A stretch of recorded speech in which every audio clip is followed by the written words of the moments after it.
watching the clock, 10,000 hours go by. I keep putting in work, the tears are filling my eyes. I swear I've never been tested like this, but this is mine. It's not a matter of chance, just a matter of time. Never look back. If something's standing in my way, I always push back. If something seemed impossible, I never took that. Nah, cause now I know better. Can't stop, won't stop, I won't quit ever. As far as won't take me, the highest fall it won't break me. The blood and sweat is what made me. I'ma get mine, just a matter of time.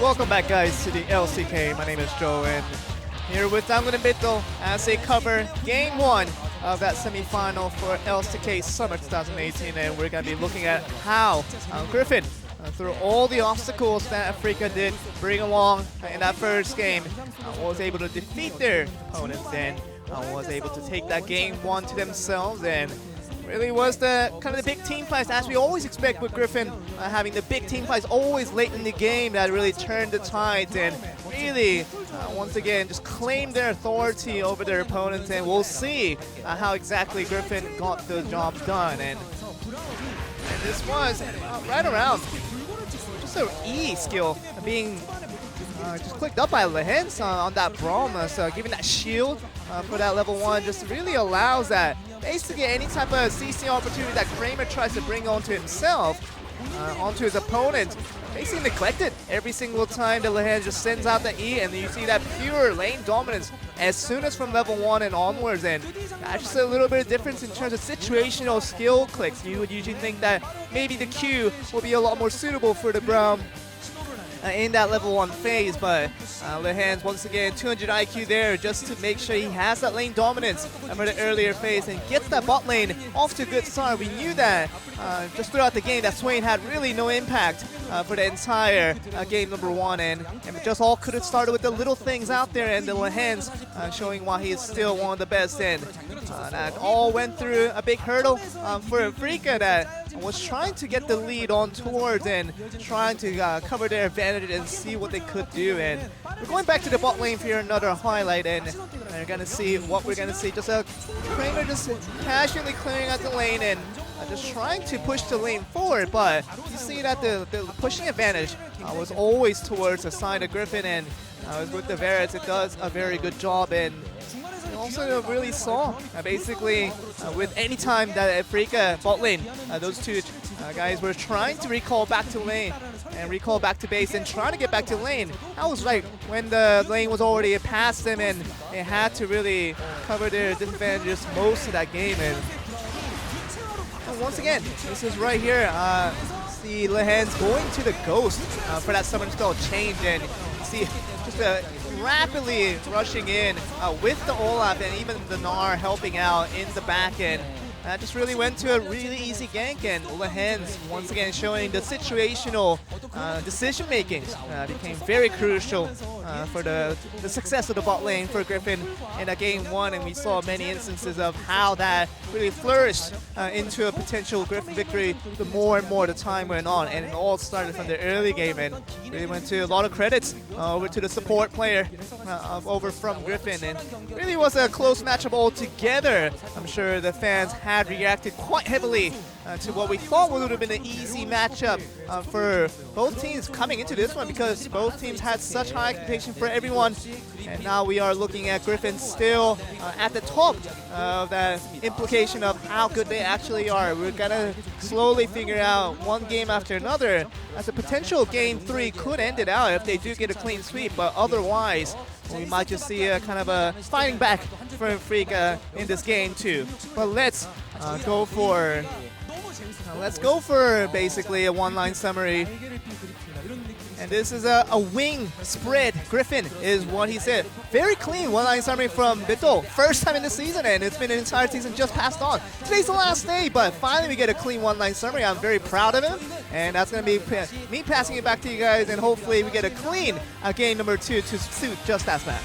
Thank you very much, Joel. Glad you're excited about finally getting a good one-line summary. And let's have a look at who our MVP is going to be. Of course it's going to be Tarzan. The guy was a beast on the Olaf.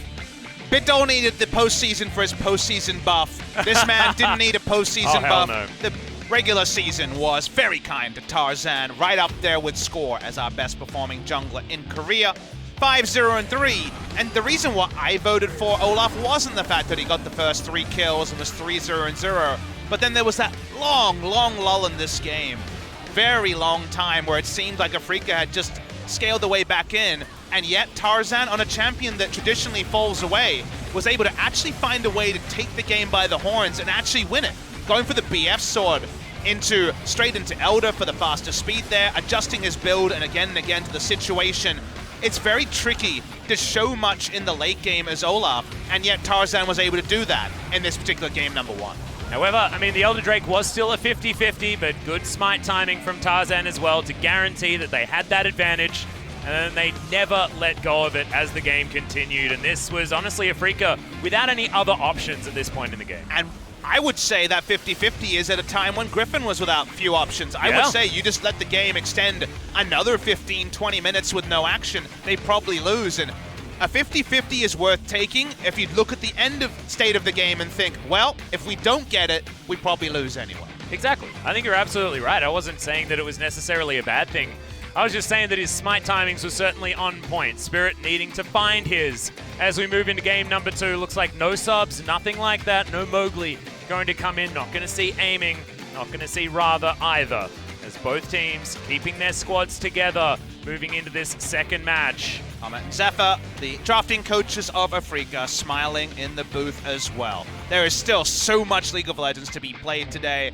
Long game number 1. Very interested to see if game number 2 follows a similar cadence. So far, again, we spoke about how Griffin, in best of 3s, have been pretty inflexible. They've rolled with what works, which is what most teams do, but they've rolled with what didn't work many times as well. So let's see how they approach game number 2. Do want to notice, guys, it is dynamic side selection today in game number 1. Griffin chose red side. Afreeca Freecs, who surprised us with their red side priority against Kingzone and played that entire series on red side, will pick red side for game number 2. And Griffin are going to ban away their own champions that were successful in game number 1, taking them off the board here. Noticeable that Afreeca Freecs will be banning away the Aatrox. We saw Aatrox first pick into no power in game number 1, second least damage in the game. 1 support did less than the Aatrox. The support did more, which lets you know that Aatrox didn't do too much. They don't want to give Aatrox over to Griffin either. Talia fell through picks and bans in game number 1.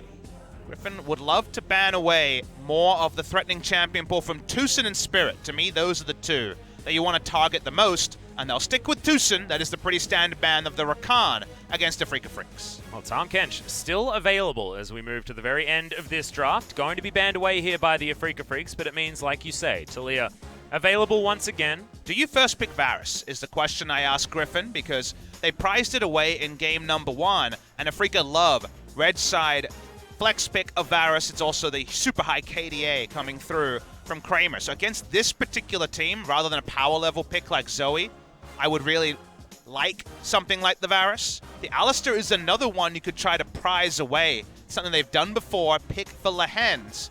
So will not be Varus Alistair left open, but the Swain is left open if Afreeca Freecs want it, and both Predator junglers that Spirit has been focusing on, the Olaf and the Gragas, are available. Gragas, of course, a flex pick as well into multiple roles here for the Afreeca Freecs, so it makes a lot of sense to grab this one away if they do decide to go with it. I feel like Gragas Varus is standing out like a bit of a sore thumb for the first round for the Afreeca Freecs, but we'll see what they decide to go with. Gragas Yasuo. A Ooh, pretty another tasty option, duo. yeah. The Yasuo here between Chovy and Kuro, 2 very high priority Yasuo players, is something both these teams have to think about. Would be a first round pick, like you mentioned, the Gragas Varus would be the more obvious choice, so return of the Predator Gragas coming through from Spirit. We're on patch 8.15, so the Electrocute nerfs and the other cheap shot nerfs are not there on this patch. I think Griffin will stick with Predator junglers, and they do. This is a more conspicuous time, Atlas, because Trundle is available and looked over by Tarzan. Yeah, completely. And now Griffin, do they decide to lock in something like the Ashe into the Varus that's seen a bit of success, or do they pick up that Yasuo, like you were talking about? Kind of insane to go from 0 games of Varus and Ashe into Varus into Ashe in this series. That would be a bit weird. That So is very first true. game of the Varus. Oh, this would be an LGD special It's over been here. something that he's playing in solo queue Yep. as well. Viper has been spamming these ones. I actually saw it most recently in the Oceanic Pro League yesterday. So this is a big pick for Y4 on LGD, and it's a very big pick into specifically champions like the Tom Kench and the Varus in particular. Varus wants to load up behind the minions in queue. That's usually also terrain where you can get a lethality queue from a lethality stacking Misfortune to hit through. So it's something different for the LCK, but this is going to be Viper jumping on the Misfortune 80 carry to try to deal with the Varus. And if it's lethality, he's going to feel real good. And this is the absolute opposite of what you really want into a Misfortune lane as well. Picking up the Shen here as the final pickup in the first round for the Afreeca Freecs, because that doesn't offer very much lane presence. And that's exactly what Misfortune has. I mean, the first 20 minutes of the game are exactly her domain. But Gragas also has one of the easiest on-demand interrupts of the Misfortune ultimate. True. The lethality build is basically I dominate lane and then my ult is pretty big. That's what you do. You don't really do too many other things. You can also build a Storm Razor later like we saw from the Varus. So it is pretty typical of lethality Varus, your expectations when, if you're a viewer unfamiliar with the latest builds on the Misfortune, understandable. Yeah. We'll leave that to one side. We can return to the Misfortune when we get into game. Looking at the bans here, we are once again targeting the fallback champions of Sword. Will we just see Gnar versus GP another game in a row? Well, Yasuo going to be taken away here by the Afreeca Freecs, probably working out whether they wanted to pick it or not at this point in time. Zoe once again, I mean, she wasn't looked at in game 1 and still hasn't been considered in game number 2. Let's talk about the heads-up nature of this GP ban. Afreeca Freecs, Keen has been basically a god on every champion. The Gnar is one that he hasn't really performed on. He's been okay, but the Gnar hasn't been a big pick for Afreeca. You know what I think Keen wants to do? I think Keen wants to pick Jax into Gnar. The Gnar is the obvious one for Sword to pick up. When Kingzone played Afreeca, they actually banned Jax second round against Keen in particular. So that's kind of the mind game I think's going on here. It could also be just a Gragas in a tank matchup if Sword goes on to a top lane tank in the end. Well, where is Chovy going to go? Because we've spoken about his champion pool a lot. The Gnar, exactly what we were expecting. Of course. Out of Sword, but what does Chovy do now? Because the Orianna is sort of... That's the option that he would theoretically go towards if we're looking at his most played, things like that, and it's okay. You worry about it, though, because it's kind of about Wombo. It's can we get a Shockwave and also a Misfortune otherwise, ooh. So you can understand it's a good laning matchup against the Zoe. Let's see what they'll prefer here. They will just go Ori anyway. I think this does make things difficult because one cast to disengage people and things can get messed up in the execution very easily. But if they pick something like the Vel'Koz instead, then that's more Here's another way you can attack the Gnar. Oh, Jesus, yeah, certainly the way to do it. The Quinn, we've seen it out of Keen already. Another option is the Camille. He's got lots of counter picks that he can play with. We'll see if they want to go for it. They're deciding between the two. The Ignite Summoner's taken, so it's going to be the Quinn. Straddles the line a little bit more. Not going to be a cannon or something like that here. That was banned away. They're going to go attacking topside into trying to wreck mid lane. When you see the Orianna, who can do very well in extended laning phase against Zoe, if you can just get to level 6, roam from top to mid multiple times, and take that Orianna turret, things can really fall into place. Keen coming off an MVP performance on the Quinn in the wildcard match. Yeah, this is going to be a really rough matchup for Sword, but Tarzan has got the Olaf once again. We saw him able to get that double kill very early in the first game and get Griffin into a decent position. We had question marks around what Griffin had put together that game as well. This time around, it certainly is there for Chovy. The 40% win rate, Orianna hasn't been his most impressive champion, but it's been fallback when he's had bans thrown at him, when he's had picks taken away from him. Can he prove to us that this is something they wanted to go with instead of it just being his comeback pick? And these comps are really fun to cast because it's so clear what both teams want to do. Quinn's never going to be there in a 5v5 team fight unless she's flanking very much going to be about the strong siege core that the Varus provides while Quinn is off split pushing. Meanwhile, Griffin looks at the time when Quinn is split pushing and says, if we can get that right Alistair-Ori combo, they all die instantly, and then we profit. So it's going to be so fun watching those little moments, execution heavy. Is going to be both sides. Quinn, so hard to pull off a competitive play compared to a dominant performance in solo queue. And a wombo comp, it looks great when it's working, it looks silly when it falls behind. Certainly does, but the damage dealers on the side of the Afreeca Freecs are relatively stationary, apart from that of the Quinn. We'll see whether Griffin's going to be able to get this comp to work as well as they got the first one to in the late game. Let's get into game 2.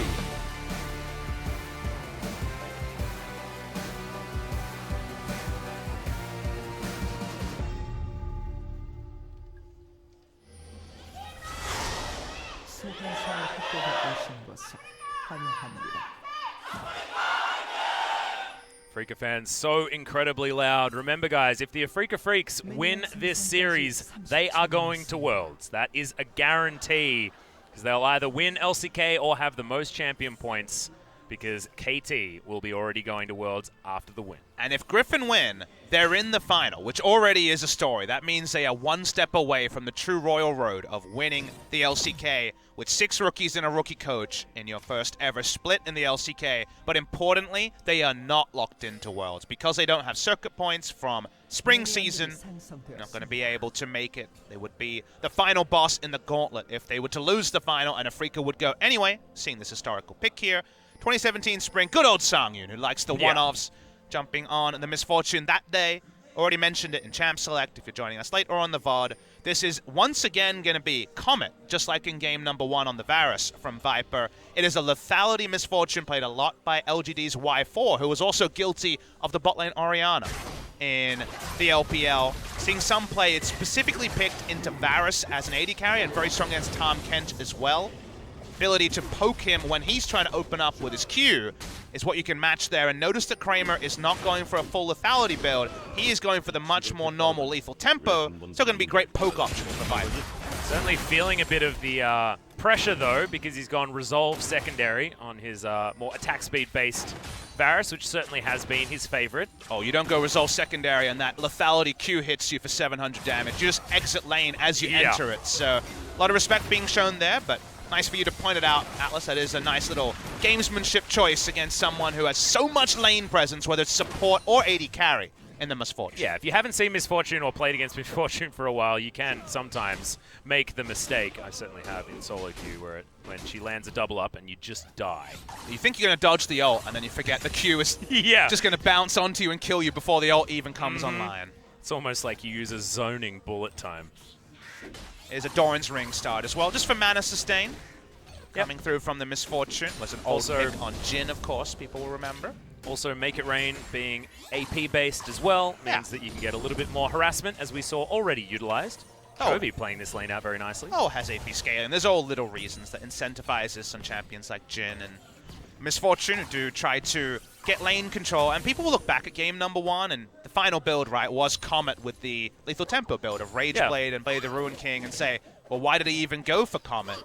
The choice of Misfortune with Comet and Doran's Ring, we don't know what it will provide in the late game, but it's there for lane priority. It's there to have advantage over the Varus in the 2v2 laning phase, and it's there for specific reasons. It's there for a specific timing. For the first 25 to 30 minutes, the Misfortune will have immense value if you go this build path, and sometimes that's enough. The marksman doesn't always have to be there to hit 6 items and crit tanks. That's not always what marksmen are for, and Viper has been one of the prototypes of that. When interviewed about why he played Ezreal and awesome dudes like Vladimir and Yasuo, he said, well, I just think of Ezreal as a spellcaster, a mage in the bot lane that goes down the AD tree. This Misfortune is the prototype of just that thought process. Yeah, exactly that.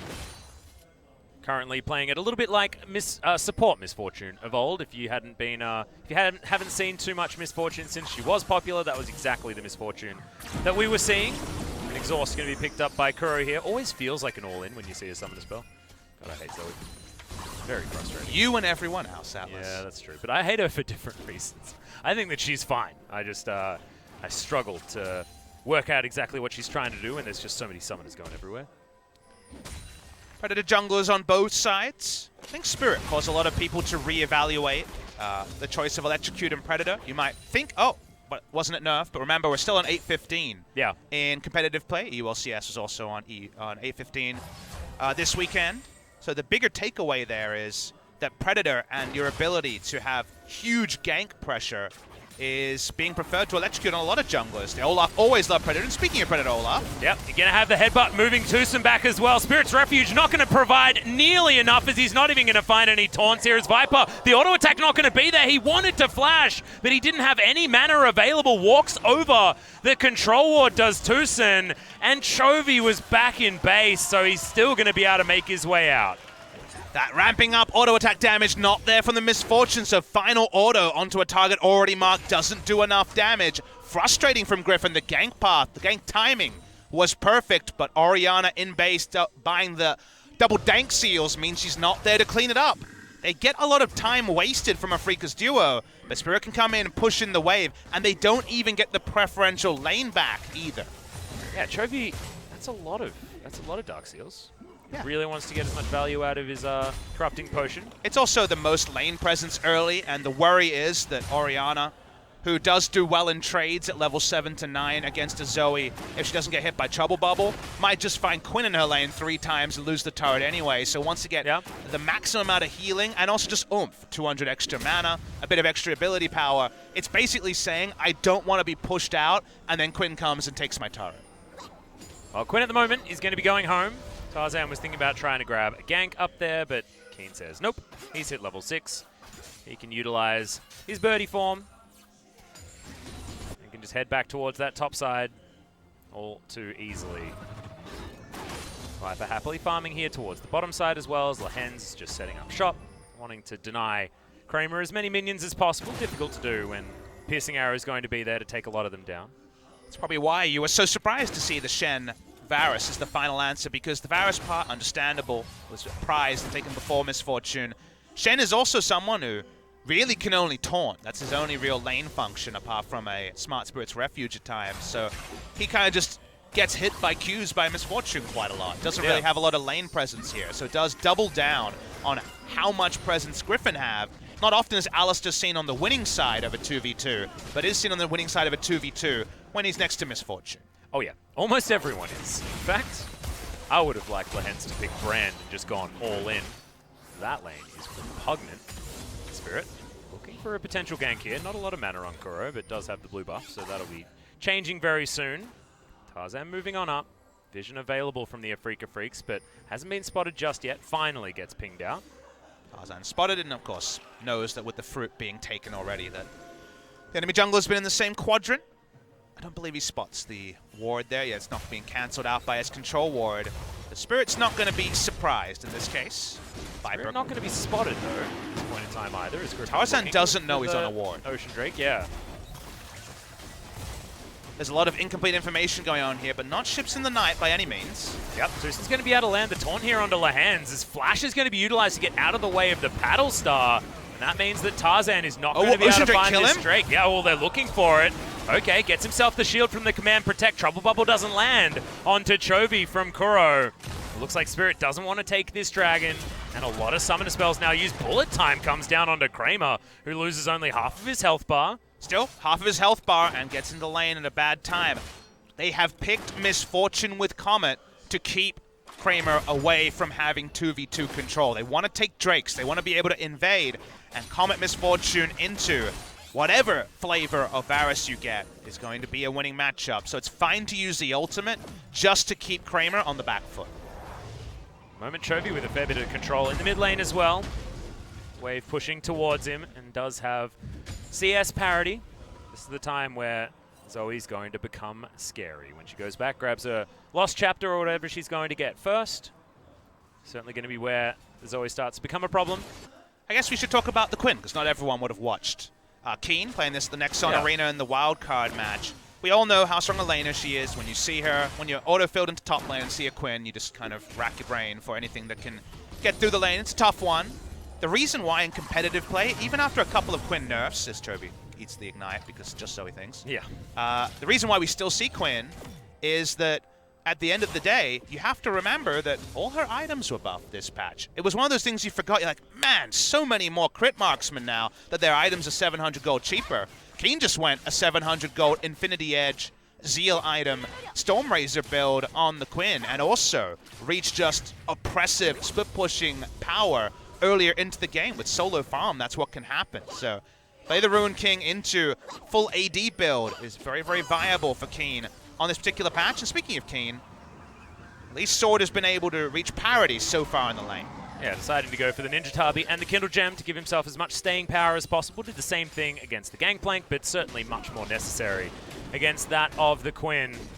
Difficult to gank, and it's not where Spirit's going to decide to try and draw first blood. Still hasn't happened anywhere, and the gold is even more even than game number 1, which was difficult to do because, good God, it was close in game 1 in the early game. As Sport's just going to bonk heads together. Lehens doesn't end up taking down the control ward. Good thing for Afreeca this game is that in a even farm game, Quinn finishes her items, and Sword can't buy items to beat Quinn. It just can't happen. Whatever item build you go, there's going to be a trade-off. Meanwhile, Quinn will build precisely for lane and split push because he never has to build for team fight because he never team fights. That's how you go with Keen on the Quinn. So given that kind of ability is, well, before those items are complete, you can see it's a little bit trickier. Yeah, Sword actually upset that he turned into Mega Gnar because he would have liked to have Mini Gnar for some more harass now that that Hyper is charged up a little bit more. You need your item timings to actually be able to harass down the Gnar. That's why we're actually seeing Tarzan come into this lane. They can disrupt Keen before his items are there. Here we go. Yeah, there's the flash. Now the flash has to be used to get out of the way of the wallop, but it's not going to be enough. The Hyper proc. Oh, Got Spirit's him. Refuge was enough, but the undertow does land. Now Spirit looking for more. The taunt mid-air is going to lock down the Gnar, but First Blood does go over to the side of Griffin, and they have control of the bottom lane. And that last part is the important part. Yes, they can use the global, but they vacate bot lane to make it happen. Let's see if they can actually lose the turret here. Misfortune can change targets and do a lot of turret damage. That's why we see the ult invested by Kramer. Yep, ult is going to be outside of turret range, so Lehens doesn't take too much, doesn't even have to use the ultimate to get himself in there, and this minion wave will be dealt with. Viper very easily secures all of these creeps. Smart roam coming through from Chovy. They want this turret to still punish Afreeca Freecs. And they want to make sure that Kuro can't get himself any cheeky picks down here as well. Looks like they will be able to lock this one down unless Kuro can get rid of the minion wave very effectively. Nope. It looks like the answer's no, and Chovy knows exactly what's going to happen. Really nicely done from Griffin very early into this game. And it's really fun to appreciate the levels upon which that play happened. Gank top side to try to shut down Keen. Pre-play the Ruined King, play a trading advantage over the Gnar. That one came in, it was successful, but the global that Shen will use reliably to win the 1v1 and help Quinn split push better is able to pull it into implied parity, but because Varus was counterpicked by the Misfortune and already lost turret health, they 2v2 down the turret. The Orianna knows to roam first so that Zoe can't be there to stop the turret going down. They actually kill the turret super early, and its swiftness boots into lethality Misfortune. She just wants to roam around and use her ultimate and push. She's not interested in trading in lane any further. Yeah, that strut certainly going to be working as there's the Hexa Flash to come out from Lehens. Bullet time not going to be enough to get rid of Kuro as the Ignite is going to tick down but not get the kill. But you still have to wave goodbye to Kuro, and how much turret health do you have to wave goodbye to in mid? Well, potentially all of it, as Chovy's going to try and help do some damage here, but Viper decided not to turn up. He's going to head bottom lane and catch the wave that Kramer's pushing. And we could have just another Hexa Flash utilized here by Lehens, who's well and truly behind. Oh, yeah, see you later, Kramer. You just said, mate, he's got 2 summoner spells. He's not going to use any of them because he's just straight up dead. Viper picks up the kill very easily, and Griffin are starting the snowball. Smart not to waste any summoners there. You think, oh, I can flash the headbutt, but Olaf's already hit you with an axe. You're dead, whatever happens. So Yeah. we'll hold on to those summoners. That's what happens. Either they're going to get a lot of turret damage in mid, or they roam down behind the Varus and interrupt Varus again. Varus down 20 CS is something you will almost never see. Picked as a blind pick on the red side, just for safety. It's a Nile pick in this game, number 2. And what is the best thing that you can see from a macro level of League of Legends? I feel like it's making your opponent make decisions that are always going to be bad. And that's exactly what Griffin have done here. I mean, Kramer had to be pushing down there, but he was going to get punished for it, and there was no choice that he had. Do you know why Griffin are a unique team, Atlas? It's not just the results that obviously speak for themselves, but also consider they watched Afreeca Freecs dictate to Gen G and Kingzone, and instead saying, man, we have to ban that Gragas, all those other picks that Afreeca won with. They said, by the way, we picked Varus. We picked these champions. They won with it. Yep. And then the mind games in the draft were actually done by Griffin and not Afreeca Freecs. Afreeca are responding to Griffin, even though you would think that almost any other team, especially a team full of rookies on a Royal Road, will be responding to Afreeca Freecs and what they showed in the first 2 matches of the playoffs. And that was the conversation that we were having in game number 1 as well. It's like, what can Griffin actually do in a best-of-5 scenario as Tucson? He's going to be the next one to get caught out. Ragnarok has been invested. Tucson does go golden as Keen has a lot of damage availability. Flash already utilized, but the teleport comes down from Sword, and Viper just bullet times the Shen in the face. That's one way to lock down a kill. That's going to be the second for the Misfortune as Griffin are all over this map, just getting kill after kill. They're just making it a pick comp. They're so fast because, of course, it's Youmuu's Ghostblade Swifty Boots. Misfortune can always Plus respond the strut. first. Good God, she moves quick. They found a way. Afreeca thought they had reinforced their early game and stopped Griffin from having another win lane Olaf draft, but the Misfortune is something they haven't scouted. I imagine they've scrimmed plenty of Chinese teams, because we're seeing a lot of influences from the LPL in the pick ban order in this series. Watching this steal here. Yep, they still want it, but Spirit is going to be able to lock that one up, I believe. It looks like they should be able to gatekeep the buff, though, as the ultimate flies through from Kramer. Lahen's ults to get himself out of the stun. Kramer not going to be able to get anything from that one, as now Keen fighting onto Sword. Painful. This is the matchup that Afreeca Freecs fans are looking towards, for Keen to just straight up win, because if he's losing that, it's over. Spirit finally manages to get the Eye of the Void. Can't patrol it forever, don't have the ultimate onto Viper, so don't get too greedy. Okay, Keen. Skystrike to do some extra damage here as Sword doesn't get the hop, and the flash comes in from Keen to deny it. He gets a flash. That's huge to get away from the Quinn. Now she has to think twice about some of her side lane plays. She's trying to come back onto Sword anyway, though. Yep, throws a clock at her.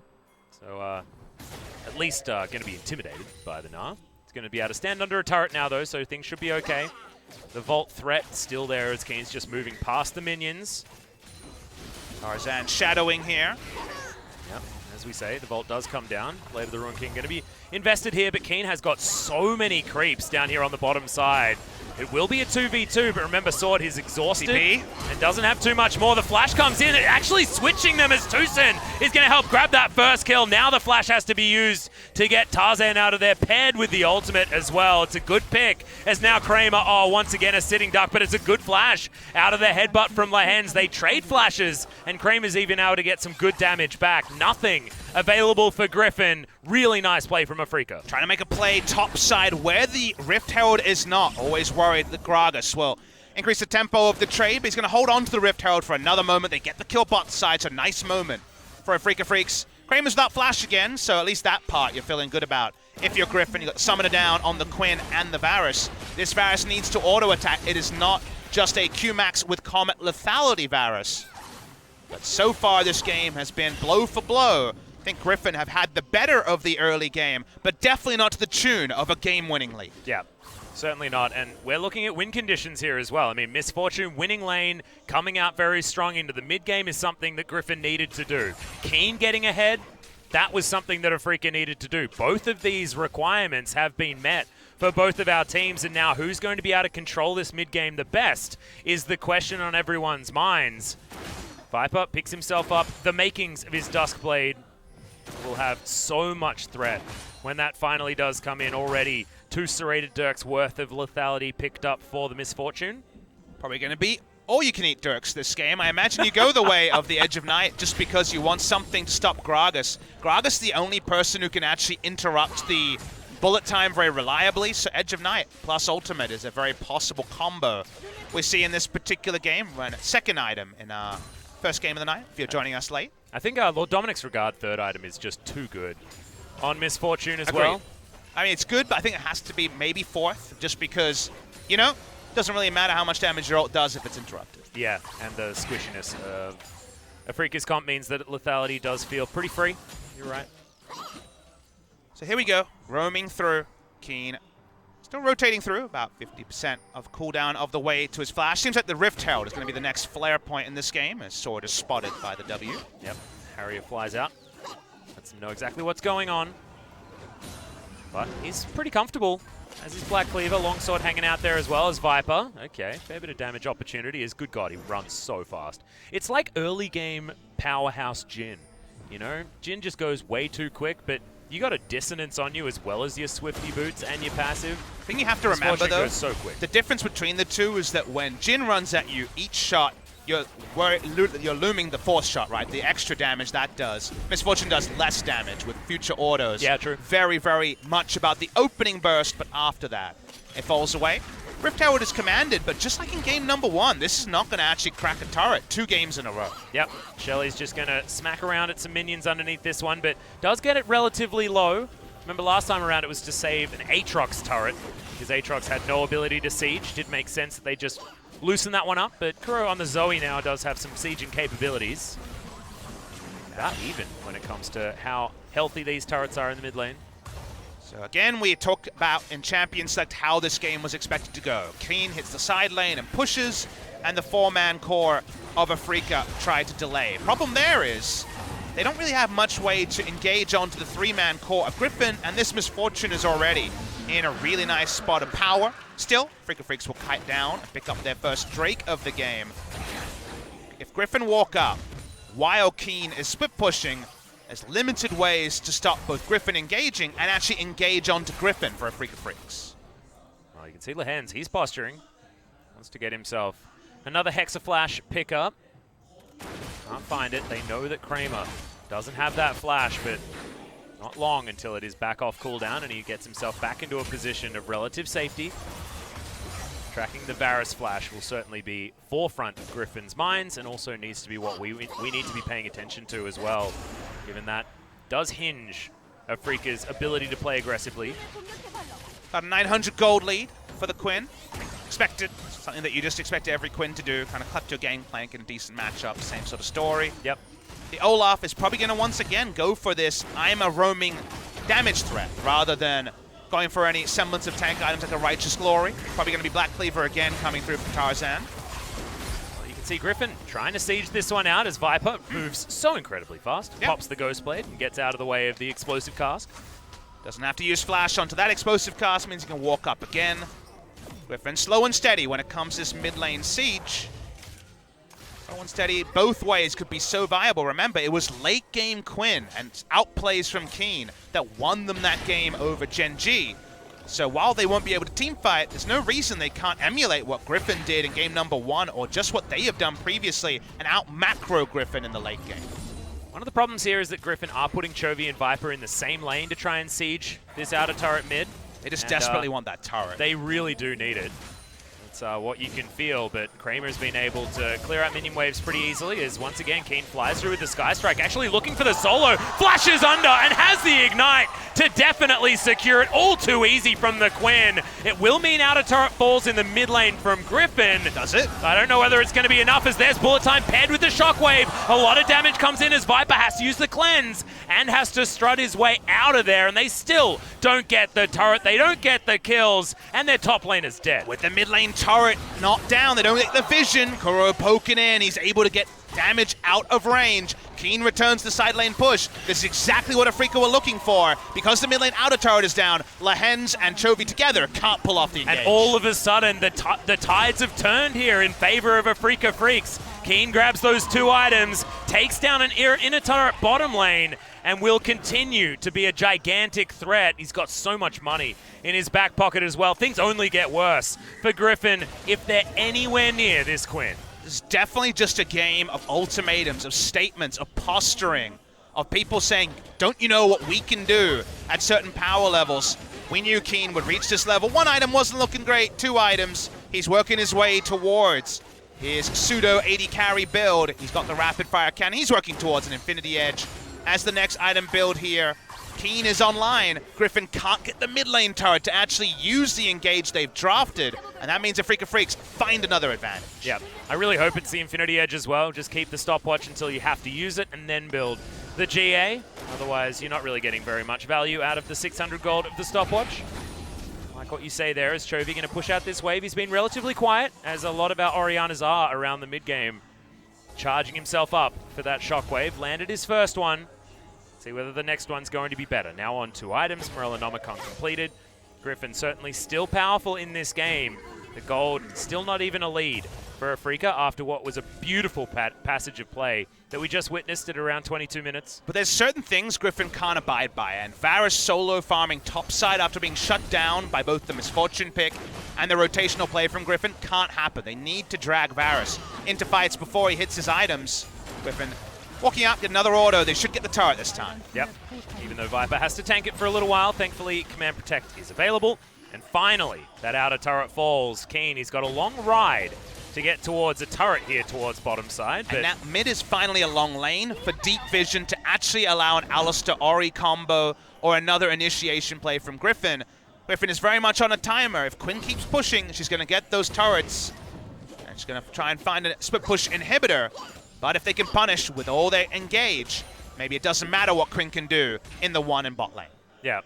You look at the top lane, you say that's probably where she should be, right? Because they're standing gold available. They just don't have any control vision-wise up there, so it feels a little bit like suicide as the gank squad coming in from Griffin would certainly be enough. You can see Kuro, he's moving up. He's going to be able to take down the first one. And with Spirit and Tucson in the area, was able to successfully grab that one away. It's like a seal item coming out from Viper, maybe rapid fire cannon for a bit of bonus Q range. I saw the dagger and I was like, oh, Storm Razor again, I like it. But this time, going to possibly go for that rapid fire cannon, like you say.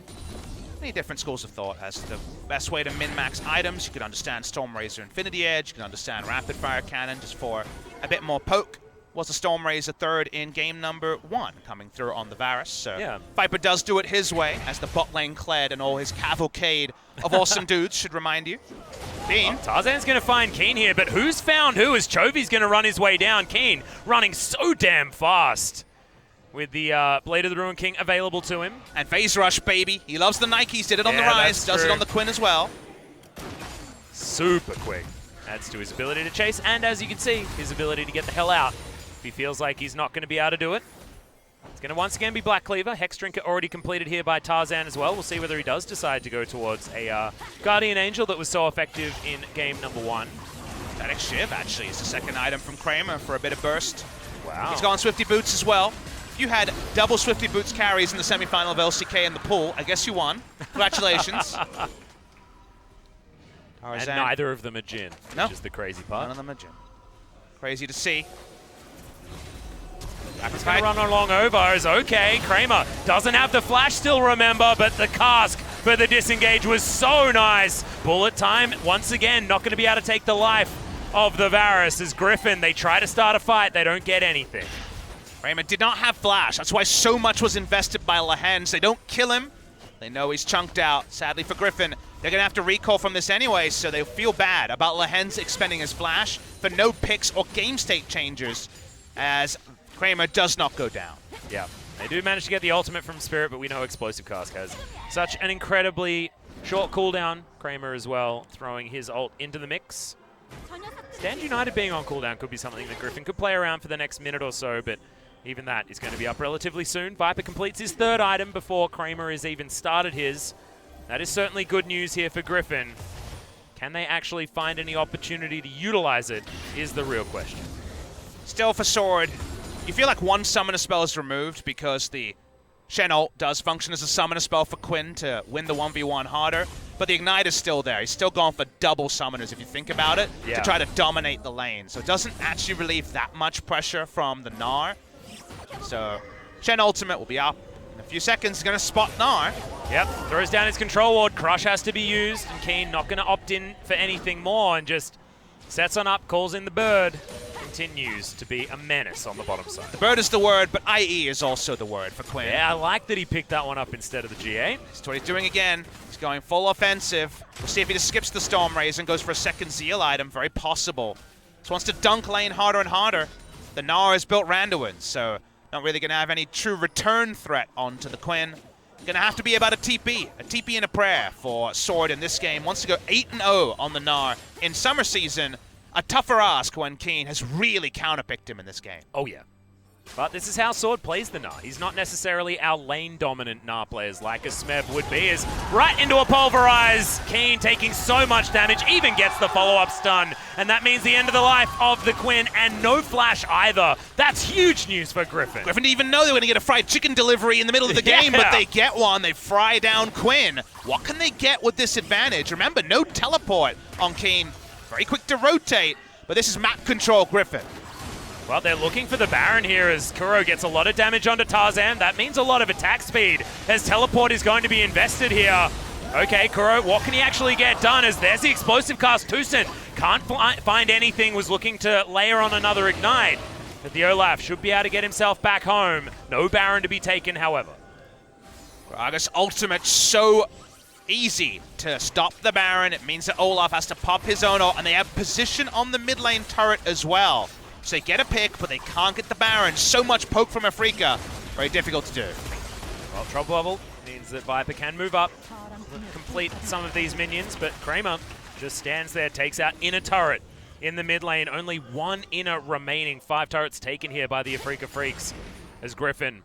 3 taken down so far this game. No inners have actually been walked towards, and Afreeca, you can see it in the vision. The map control is just all on their side. And red side Zoe Varus is pretty much GG to try to take a 4v5 Baron against. Even though you have that 5 members, you're just unable to disregard all the poke on the side of Afreeca, and they had already used a lot of their engage. Try to get the first pick, say back away. Still going to feel good about slowing down the Quinn. Sword used his teleport in that play, which means that now he doesn't have the teleport to try to make a proactive play, and we already know the 1v1 isn't going to suit him either. Yeah, once again, Gathering Storm being picked up here. Certainly working out here for Keen, who's got almost 300 AD at 30 minutes into the game. Level 18 already as well. Flame Horizon about to kick in 2 minions. 31 minutes, level 18 with double Cloud Drake. The gotta go fast Keen is definitely living up to his title. Yep. Probably only Viper that could potentially move faster than him, and that's when he's certainly not on the bird. Tarzan clears through some vision here. How will Griffin find a foothold into this game? For now, they're largely being run around by the Quinn and not being able to set up the engage despite getting down that mid lane turret. We've already seen that any sort of really decisive Baron call, kind of like the Elder call they made in game number 1, is probably going to be turned on them unless they can also cement the engage onto the defenders, and that's hard to do as a blue side team against Zoe Varus. So given those things, very interested to see how Griffin diagnose a way to actually make a true lead. They can make Afreeca bleed, but to actually wound them seems more tricky.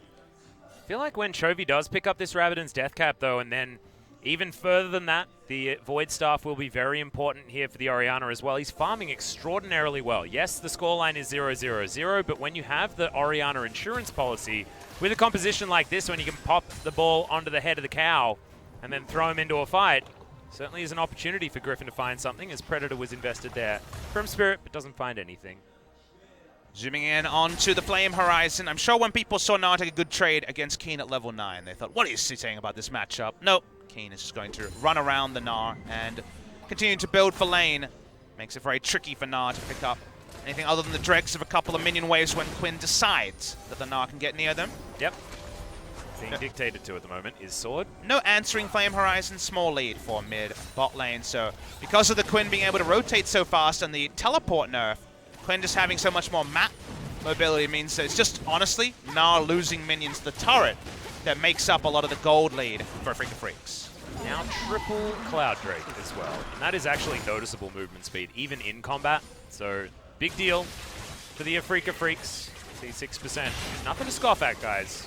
You're back at home. Movement speed, one of the best stats in the game, guaranteed. So is our observer going to catch Keen coming out of base in Harrier form? That's what we need to see. Right now, just so you guys know, he has 743 movement speed. With all of the diminishing returns, pretty impressive. Wait, 796? Yep, up to 796 now. Oh no, only 443 in combat, but it goes up again. Yep, and when he uses his Blade of the Rune King, it's going to be even more. Christ, he's moving pretty quick. Chovy, he's still able to grab minions. Lehen's just waiting in the wings, understanding that he certainly will be away for for Chovy to get a little bit more work done. Afreeca start up the Baron. Let's see if Griffin are going to diagnose this game state change. When do you check it? They have a blue trinket up on Orion, but she's in base. They might not check this till it's really low. Yep, there's loads of pings They still coming don't in know. here. It's okay. It's going to be a free Baron. That's just a free Baron. It and is. Griffin aren't going to see it all too easy. They can sneak them as well. And Griffin say, oh god, that was silly. Not having the teleport on Sword with all the area Keen can rotate to. The only blue trinket choosing that time to shot, meaning no ranged clear or check, no Swain W, for example. To check the pit means that Afreeca get a freebie Baron. That is definitely the biggest moment of this game, 35 minutes in. And you remember how the Gnar was doing against the Quinn before? Now throw in a Baron. Yeah, it's going to be even worse. I don't think anyone can go anywhere near Keen at this point in the game if you're a Griffin fan, and that means that minion waves will be knocking on the door of the Griffin base. Already taken so much damage from the amount of pressure that Afreeca have already put on. Now 2.5 minutes. They have to throw the purple buff towards Griffin. And the edge is going to be completed by Viper, adjusting his build from what we've seen from Y4 and some of the other misfortunes. Definitely a way you can go. To me, the Misfortune pick hasn't worked as cleanly in the LCK as it does in the LPL because there's been so much less fighting. Misfortune Ultimate with 2 lethality items in level 11 does insane damage when you're fighting again and again, so summoners are down most of the time and you're still fighting. When summoners are up, we've seen very little value out of Misfortune outside of the early laning phase where she did run the lane against Varus. Yeah. Did her job, most definitely, but it's just not enough. Not every pick suits every region. Trundle's really good in Korea, but there's definitely arguments for it to not be as good elsewhere. The Quinn doing surprisingly well in Korea, not being forced to team fight, but being forced to just do what she does, which is the split pushing. Exactly this, just destroying these turrets over and over again. Kuro doing the same thing on the bottom side as Kramer. Just trying to throw out some piercing arrows. I don't know whether Sword has exactly the wave clear to stop this as Chains of Corruption go wide. Now Viper has to get himself down here to try and defend, but it's just not early enough as the base of Griffin is just getting torn apart by the Afreeca Freecs. They're stretching them across this map. It's exactly what Griffin don't want with their teamfight composition. Yeah, against Baron buff, sort of Baron buff you'd never expect a Quinn comp to pick up. This is where Griffin really don't have any answers. They're at the whims of what Afreeca Freecs can do. One trouble bubble hits, another person gets deleted. It's 2 inhibitors going down. Quinn in the top side says, hello, I'm still level 18. Sword slowly picking up minions. The Flame Horizon confirmed many minutes ago. It was 110 CS now in the lead here for Keen, who gets hit by a boomerang, so at least can't stop Sword at this point in time, but these turrets are just getting taken lower and lower. And who's the Orianna and Asta to engage on? Right now, Lehen's just with Viper. The rest of the threats are all separating. With Baron buff, the 1-3-1 can happen so cleanly from Afreeca Freecs. Should be bot lane inhibitor rolling down. So little Chovy can do. Yep, the 1-2-2 being enacted at this point in time, and like you say, inhibitor falls, immediately followed by the mid inhibitor turret. And that top also is very, very close to falling down. Bubble lands as Kuro wants to try and get that follow-up. Paddlestar doesn't onto Lehen's. And Griffin, they haven't actually committed to any fights. They haven't committed to anything. The Afreeca Freecs have just taken it all from under their noses. Just so little to choose from between Griffin and Afreeca Freecs for the majority of the game, and just like a 50-50 Elder choice by Griffin in game number 1 was what opened the door for the victory.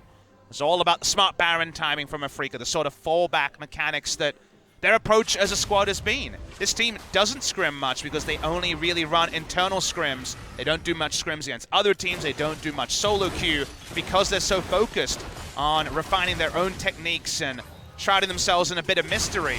End result has been that when it comes to those points where you have to count trinkets and work out how safe or how secure your Baron take is, Afreeca Freecs have looked razor sharp in the playoffs. Big Baron buff, about 2,700 gold power play here for the side of the Afreeca Freecs. And while Griffin, if they had denied the Baron for any longer or got the Baron themselves, would have been in a bit of a win more position, either turret diving or being able to counter the Quinn's pressure in the side lane against the Baron, they really had no answer. Yep, it's been proven now, but no more Baron buff available. In 25 seconds is the Elder Drake timer. Kind of want to see Afreeca get it just for the movement speed numbers. It'll be pretty ridiculous. Viper does have his Dusk Blade, so spots out this vision as, okay, Spirit's going to get caught out of position. Exactly not who you want to get caught, and that means the flash comes out immediately. Tucson turning up as the Predator's going to give Spirit so much movement speed. He escapes. In the meantime, in the chaos, it's going to be Keen baiting in Sword, who does have a stopwatch to deny the death as, yeah, Viper, you don't want to take that fight, buddy. That is not you. As Afreeca Freecs still able to turn around and start up the Elder Drake as well. Predator popped just to try to zone them away. Tarzan desperately wanted to pick because they were losing the 1v1 on top side. At the same time, they don't get the pick. Keen's going to get the inhibitor. He could get 2 inhibitors off this one, as Griffin do not want to give away this Elder Drake because they know that they're just going to lose, but I have a feeling they may just lose anyway. Another bullet time just thrown into the air in what feels like celebration as Viper, he's not going to die this time, but still, they're going to lose everything else. Keen, not even worrying about the mid inhibitor, he wants to win the game, Papa Smithy. Not often you can split push the game, but there's just no way for Griffin to take anywhere near macro movements because Quinn is so immovable. On the top side, you see the power of red side for Afreeca when you have a player like Keen and a team so practiced in macro that they can run this Quinn and not be frustrated like SK Telecom was running the same champion. Keen walks up, the 3rd inhibitor goes down, and it seems like Griffin will never get the shockwave combo they were looking for in the draft. Yeah, even Tal's Quinn looked pretty devastating in lane. Give it to the Asia Games representative for Korea, our best performing top laner in the league right now. You can see exactly how oppressive it is. Keen is just an absolute beast. As we're close to a 10,000 gold lead, but the main thing is the fact that there are 0 inhibitors available for Griffin, and there is a huge buff on Afreeca. This next push, I mean, Griffin might be able to find that team fight they're looking for, but honestly, it's not a 5v5 anymore. It's 5 plus a billion creeps and a gigantic buff that the 5 have. And we always talk about the inability for Keen to teamfight on the Quinn. It's a pretty open map, so getting a flank is possible. And also, the one area where you say, well, you have to teamfight is, of course, around the Nexus and the Nexus turrets, what we found out in the 94-minute game. That very extended defense by Jinair against SKT in spring season. You have so much burst damage on Keen, maybe it doesn't matter as Lahen's patrolling for a flank. Is there any follow-up? It seems like no. Yep, Lahen's going to get caught out here as well as Kramer throws the ultimate towards him, but it doesn't really matter. Afreeca are just buying time. They're doing so beautifully because you can see the Quinn doing so much work. A lot of knockbacks coming in everywhere. It's chaos in this fight as Kuru gets caught by the shockwave in the backline, but Lahen's just out of position. Tarzan as well, and Sword's gonna get taken down. Keen, just too massive. Another bullet time. More in celebration there from Viper as Afreeca Freecs will even out the series 1-1 as the Nexus gets taken down. A beautiful, beautiful game. Keen absolutely dominant on the Quinn. Another Quinn masterclass comes out from the Asia Games top laner. He'll be jumping over to Jakarta with the rest of the members in just a few days' time during the 3-day break, the 3-week break, I should say, we have before the grand final. Will he be doing it as a budding grand finalist? Games like that on the Quinn where he decides basically the entire story and the rest of the team makes one inspired decision around Baron to really back it up. May be enough to take it there. You see CV Max with his charges trying to rationalize and understand how they lost that game. The red side power was there, and you have to think that Griffin will choose red side again for game number 3. Absolutely. You can see exactly how dominant Afreeca are. It's exactly what Kingzone fell down to. Just utter dominance from the Afreeca Freecs when they have those counter pick options, when they can dictate to you exactly how that game is going to flow. See Ilavuv in the booth there as well, just telling everyone this is what they needed to do, and now Griffin are staring down the barrel of just a best-of-3 series, but do they have the mental fortitude to continue forward? This is the question that we had moving into the LCK. Yes, best-of-5 happened in the promotion series, but this is a very different story. This is getting themselves towards the end of that Royal Road, towards the LCK final in their very first split of the LCK. Griffin answering unknowns emphatically yes. They've been able to answer basically every question sent to them previously. They're going to have to do it again, and this is the clutch moment. This is where they have to do it to stay in LCK summer. Yep, this is exactly it, to stay in the running for that championship. And guys, we are going to be moving towards a short break soon, but let's first have a look at how much damage Keen did. And it was basically off the charts. Levels of damage. We had mid laners going 0-0 and 0 because it wasn't about the mid lane. It was about smart macro and Quinn being the ultimate opportunist. First defeat onto the Gnar comes through for Griffin. Now they know that on the blue side, blind pick Gnar is going to be turned around. Yeah, and it's not going to be represented here in the damage numbers, but Spirit once again having an absolutely amazing game on the Gragas. When you've got a split pusher like Quinn, you have to look at the rest of the players and what they're doing to stop the other 4 from getting team fought. Well, it was explosive casks, landing at the exact right times from Spirit's Gragas that really allowed Keen to do whatever the hell he wanted. Macro casks, not often talked about, but what we saw. Yeah, exactly. But guys, game number 3 right after the break.